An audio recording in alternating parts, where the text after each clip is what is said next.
Hey guys, welcome back to the layout. This is going to be a July 2025 update. I'm not sure if any people really saw if anybody really saw the last video I had with that op session kind of breakdown. Didn't really do so well. I was kind of looking forward to kind of continuing it, but I'm not really seeing any positives to do it. So I figure I kind of go in this direction and kind of just stick with the layout updates. But if you guys do want to see it, please let me know. As I can definitely kind of pick up where I left off. So getting back to the layout itself, one of the things I narrowed down this month because I had some free time, I was able to kind of play around with how does this railroad work. So I found a county, Madison County in upstate New York. I don't remember the county next to it, so I apologize. All the names over there are kind of crazy. This was the only one that was just an easy county name. So this is Madison County. I'm gonna say it's like the northeast or the southeast, something around there, where it neighbors another county. And from that point on, after it changes from Madison County to the next county, it was abandoned and it became a bike trail. So that county did not want to participate in a railroad where Madison County did. So the point of the branch was in Madison County. Conrail decided to abandon this branch off their main line.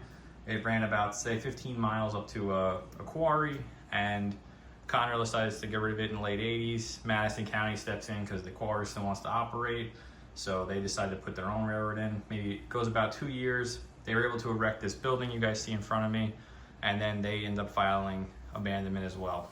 So, and then I'm going to leave it up to 2015 when the actual Finger Lakes stepped in to operate the line.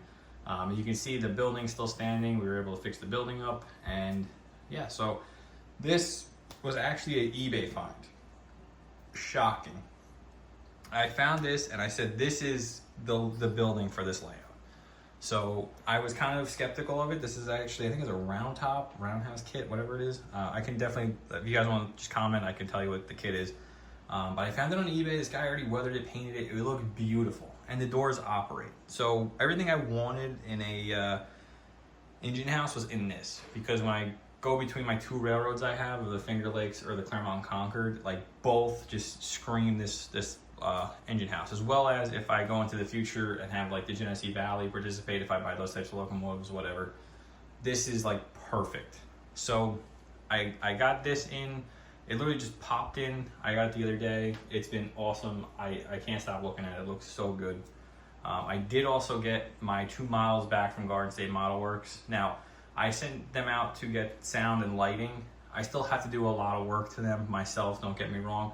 And the locomotives I got, the Claremont Concord S4 needs a lot more detail work to it.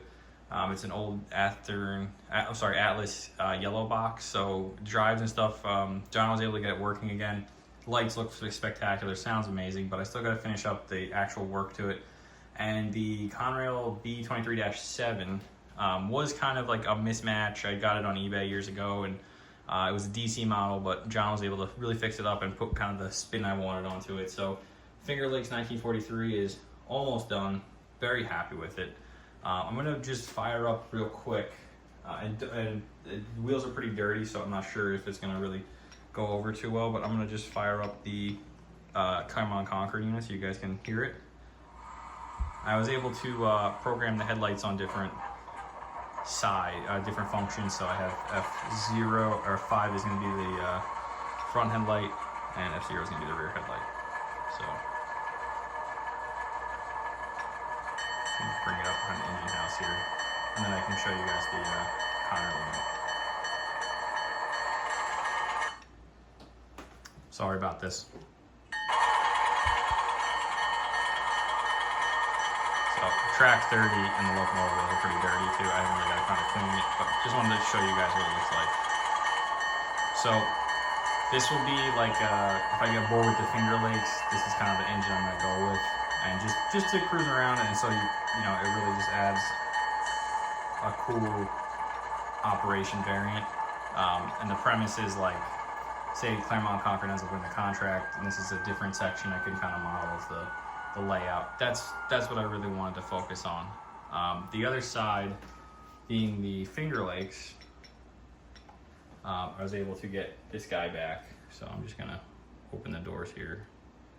Takes a little bit of gusto to get it going, but once you get them, looks pretty cool to me. I mean, I just think it's a nice touch. So, turn 0.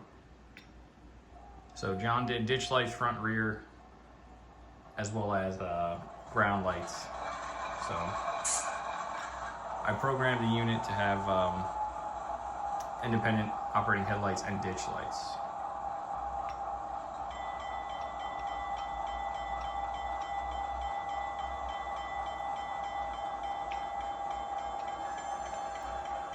This unit also dirty wheels, but you can see we got some cool, and they even put the Conrail ditch light flash. So I did the decal work the other day, so very happy with it. I think it looks pretty good, so I'm going to continue doing the decaling work and getting it ready for final weathering of underbody. And I think it looked pretty cool. So that's been kind of my layout update right now, guys. I'm kind of financially, you know, like everybody, me and my wife are just kind of trying to survive in the economy. So we're not trying to spend a ton of money. And like I said, the eBay find was like a once in a lifetime pickup for this particular thing. So I was able to score it for like 40 bucks. And the other two, I purchased the work to get done with this a long time ago. I ended up having a shipping mishap and some decoder issues, whatever. John was awesome, took care of everything from Garden State Model Works. So I'm just finishing up the decaling work, the detail, the weathering, whatever. The other thing I'm working on right now, because I have them and I just figured I'd do it, is before I get any more building kits, is this little maintenance away truck. So you can see the back with the crane. And I'm going to change the cab and everything out, but I got this as the frame, and so I think a little GMC body. So I'm gonna change it out and kind of make it a little more modern. So that's the plan, but I wanted to just give you guys an update and let you know kind of the operating series, if we're gonna continue it or not. Just, you know, like let me know and I can kind of keep going with it. But anyway, guys, thank you for tuning in. Any questions, comments, leave them down below. Let me know if you want to see anything cool. I'll definitely let you know. All right, see you guys next month.